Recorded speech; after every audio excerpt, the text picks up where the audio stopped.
I had been in the dental industry for about 18 years, I think, at that point, and had several different roles, a couple of which were more high-level management roles, and I missed the interaction with the dentist.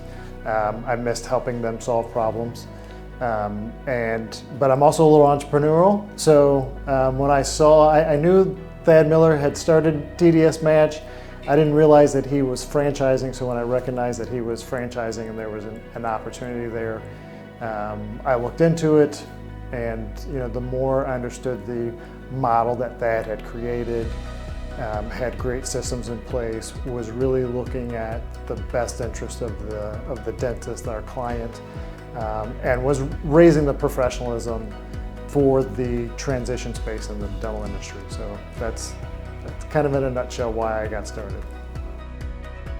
Probably the first part is just listening to them, right? Asking them questions, getting to understand their situation a little bit better, understanding what they love about dentistry, what the pain, maybe that's got them to this point, and trying to create a plan that fits their needs best.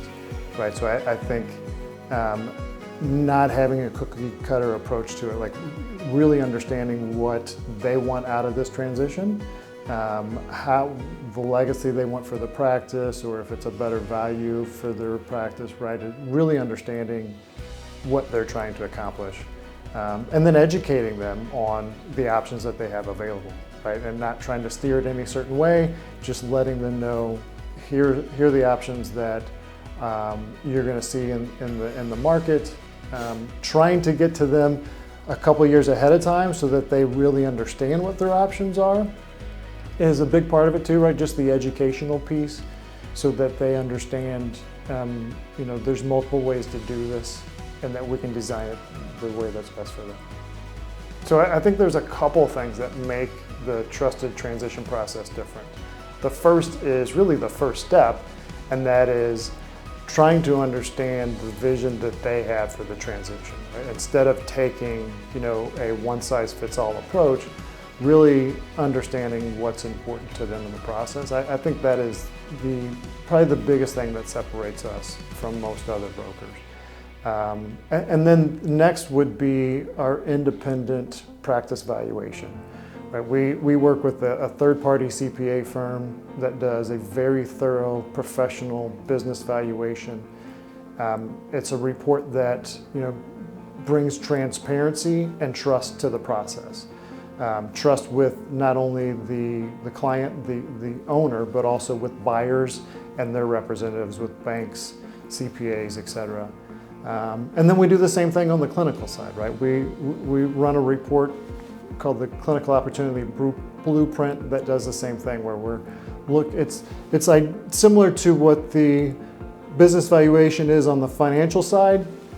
The Clinical Opportunity Blueprint is on the clinical side. So it's to make sure that the procedures line up with the buyer's skill set as well.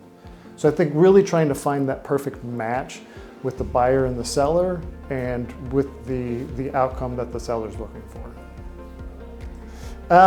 It's a great feeling. It's more of seeing how happy the client is, the seller is in the process, right? It can be a very emotional part for them. Sometimes they're ecstatic and ready to move on. Sometimes it's very emotional, and there's, they're a little sad passing on what they built. But either way, right? Getting them what they hired us for is a very rewarding feeling that makes you feel good. I think there's a couple of reasons why. First is the company that we've built, right? We do have a nationwide presence, so we have the ability to attract numerous buyers through our website, through our advertising, but then the local network that I've created over 25 years of being in the St. Louis market. I know a lot of the players, a lot of dentists, a lot of dental CPAs, a lot of lawyers, sales reps, etc., right, to build that from. But I think also just the approach that I'm going to be here to help them through the process, right? They can lean on me for emotional support, but also for the guidance that they're going to need to get through the process. The confidentiality aspect of it, right? That's a big part. Allowing them to continue to do what they do best, and that's dentistry, while I work behind the scenes to find that perfect match for them so that they can be successful in the next phase of their career.